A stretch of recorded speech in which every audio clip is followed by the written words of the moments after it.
टाटा में मिली नौकरी, अर्जुन मुंडा ने विशेष ट्रेन से झारखंड के बेटियों के तमिलनाडु किया रवाना। हटिया रेलवे स्टेशन से केंद्रीय मंत्री अर्जुन मुंडा ने तमिलनाडु को होसूर लिए चयनित करीब 900 लड़कियों के पहले को हरी झंडी दिखाकर रवाना किया। झारखंड के बेटियों के नए आम बना रही है। राज्य में रहने वाले बेटियों के टाटा की कंपनी में नौकरी मिली है। लड़कियां अब मिलों का सफर तय कर आत्मनिर्भर बनने जा रही है। जनजाति मंत्रालय और टाटा इलेक्ट्रॉनिका लिमिटेड का संयुक्त प्रयास को कौशल विकास के तहत न सिर्फ ये ट्रेनिंग लेगी बल्कि रोजगार से भी जुड़ेगी।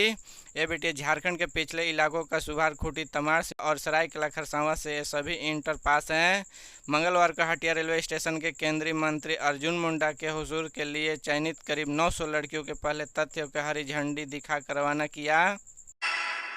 झारखंड के इन दो विद्यार्थियों ने लहराया परचम। इंस्पायर स्कॉलरशिप योजना के तहत मिलेगा 80,000 रुपये। जमशेदपुर राजेंद्र विद्यालय के दो विद्यार्थियों ने शहर का नाम रोशन किया है। भारत सरकार का विज्ञान का एवं प्रौद्योगिकी मंत्रालय की ओर से देश के होनहार प्रतिभाशाली को दी जाने वाली इंस्पायर स्कॉलरशिप के लिए राजेंद्र विद्यालय के दो विद्यार्थियों के हर्ष नंदरा ओमिशा श्री का चयन किया गया है। दोनों ने इस साल राजेंद्र विद्यालय ने 12वीं की बोर्ड का परीक्षा दी थी। स्कूल प्रबंधन की ओर से बताया गया कि हर्ष नंदरा की बोर्ड परीक्षा 98.50% अंक हासिल हुए थे। वही उमिशा श्री के 97.5% अंक प्राप्त हुए थे। हर्ष नंदरा के नीट के परीक्षा में भी सफलता हासिल हुए। दोनों विद्यार्थियों के सफलता से स्कूल प्रबंधन में उत्साह है। 2020 में स्कूल के 3 छात्रों को उक्त स्कॉलरशिप दी गई थी। अगले साल के लिए स्कॉलरशिप के लाभ लेने के लिए आवेदन की प्रक्रिया चल रही है। झारखंड में राजस्व कर्मियों का हड़ताल जारी। जाति प्रमाण पत्र नहीं बनने से विद्यार्थी परेशान। ऐसे में विद्यार्थियों के जाति प्रमाण पत्र नहीं बन पा रहा है। सबसे ज़्यादा दिक्कत आर्थिक रूप से पिछड़ा वर्ग और पिछड़ा वर्ग के विद्यार्थियों को हो रही है। इन बच्चों के जैसा सहित अन्य काउंसलिंग में भाग लेने की परेशानी हो रही है, क्योंकि ये दोनों सर्टिफिकेट साल में अप्रैल के बाद जारी होने चाहिए। अप्रैल के बाद विद्यार्थियों के प्रमाण पत्र बना था, उसके बाद बड़ी संख्या में प्रमाण पत्र लंबित है। इधर विभिन्न सेवाओं के लिए बड़ी संख्या रिक्तियों आई है, उसके लिए आवेदन भी भरे जा रहे हैं, लेकिन बड़ी संख्या के विद्यार्थी जाति प्रमाण पत्र नहीं है। वे लगातार प्रज्ञा केंद्र में जाकर आवेदन दे रहे हैं, लेकिन उनके आवेदन पर विचार नहीं हो पा रहा है। सारे आवेदन राजस्व के उप निरीक्षकों के लॉगिंग में पड़े हुए हैं, उनसे आवेदन आगे नहीं बढ़ रहा है। सारे राजस्व उप निरीक्षण हड़ताल पर इस कारण का सर्टिफिकेट निर्गत करने का काम पूरी तरह से ठप हो गया है। पीएम मोदी के जन्मदिन पर विशेष भर्ती अभियान। झारखंड के 1898 आदिवासी महिलाओं के नौकरी के पेशकश। प्रधानमंत्री नरेंद्र मोदी के जन्मदिन के मौके पर केंद्रीय जनजातीय मामलों के मंत्रालय के सहयोग से टाटा इलेक्ट्रॉनिका लिमिटेड झारखंड के ग्रामीण इलाकों में नौकरी के लिए विशेष भर्ती अभियान चला जा रहा है। सरकार के इस रोजगार के अभियान के दौरान झारखंड के करीब 1900 आदिवासी महिलाओं ने नौकरी की पेशकश की है। 2 दिवसीय भर्ती अभियान झारखंड के खूंटी, सरायकेला, चाईबासा और सिमडेगा जिलों में 18 और 19 सितंबर को आयोजित किया गया था। महिलाओं के तमिलनाडु के हुजूर के कंपनी ने लाया गया था। मंत्रालय के बयान कहा कि जिलों के ग्रामीण क्षेत्रों में 2600 से अधिक महिलाओं ने भर्ती अभियान में भाग लिया, जिनमें से 1898 का चयन किया गया है। जनजातीय मामलों के मंत्री अर्जुन मुंडा ने कहा कि इस अभियान का उद्देश्य युवा आदिवासी महिलाओं के सशक्त बनाने के लिए उन्होंने टाटा इलेक्ट्रॉनिका लिमिटेड को महिलाओं को काम देने और उनके कौशल विकास उत्तर करने का अवसर प्रदान करने के लिए धन्यवाद दिया। पाकुड़ आंगनबाड़ी केंद्र पहुंचे नीति आयोग ने केंद्रीय प्रभारी। पाकुड़ पहुंचे नीति आयोग के केंद्रीय प्रभारी चंचल कुमार बैंक कॉलोनी स्थित आंगनबाड़ी केंद्र पहुंचे और खुशहाल बचपन कार्य में शामिल हुए।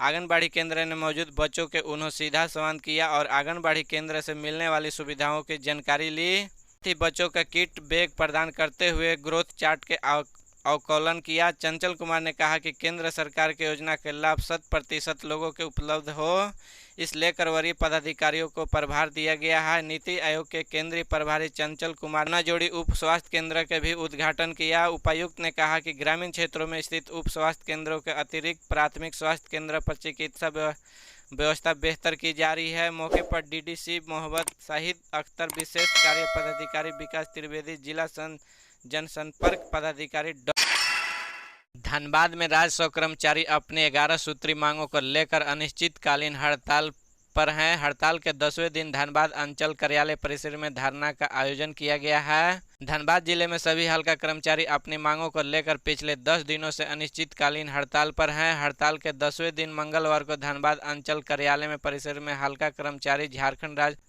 उप निरीक्षण संघ के बैनर तले धरना पर बैठे हैं। कर्मचारी ने कहा कि हमारी मांगों को जब तक पूरा नहीं किया जाता है तब तक हड़ताल जारी रहेगा।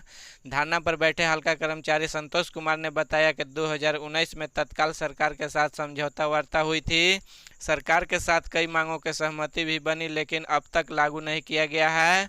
उन्होंने कहा कि 3 साल काम पूरा करने के बाद 2400 ग्रेड पे अपग्रेड का 2800 ग्रेड के लागू करने का 27 सितंबर कोर्ट फीस को बढ़ोतरी में सुधार को लेकर झारखंड सरकार 3 सदस्यीय कमेटी बनाएगी। इस प्रक्रिया चल रही है। कमेटी जो रिपोर्ट तैयार करेगी उस कैबिनेट ने भेजा जाएगा।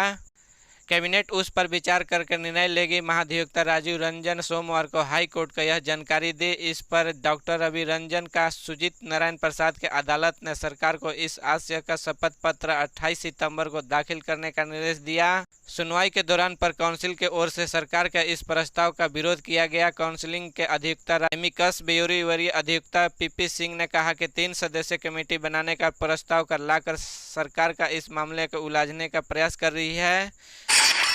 झारखंड के निलंबित आईएएस अधिकारी पूजा सिंघल के जमानत पर आज सुनवाई होगी। इससे पहले हुई सुनवाई के हाई कोर्ट के पूजा सिंघल को जमानत नहीं मिली थी। मनरेगा के योजनाओं के घोटाले के जरिए अवैध कमाई और मनी लॉन्ड्रिंग के मामले में झारखंड के निलंबित आईएएस अधिकारी पूजा सिंघल के जमानत पर आज सुनवाई होगी।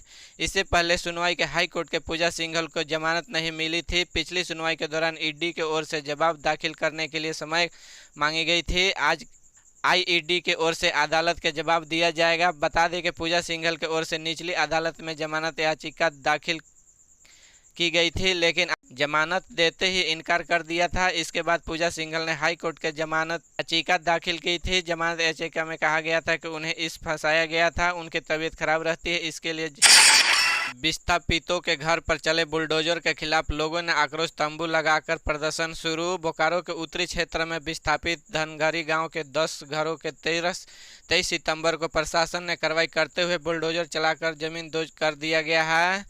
घर रेलवे थाना क्षेत्र रेलवे और जिला प्रशासन ने धनघरी गांव का विस्थापितों के जबरन लगाए गए बुलडोजर को लेकर ग्रामीण में काफी आक्रोश दिख रहा है। इस लेकर बोकारो जिले में सेल को अपनी जमीन देकर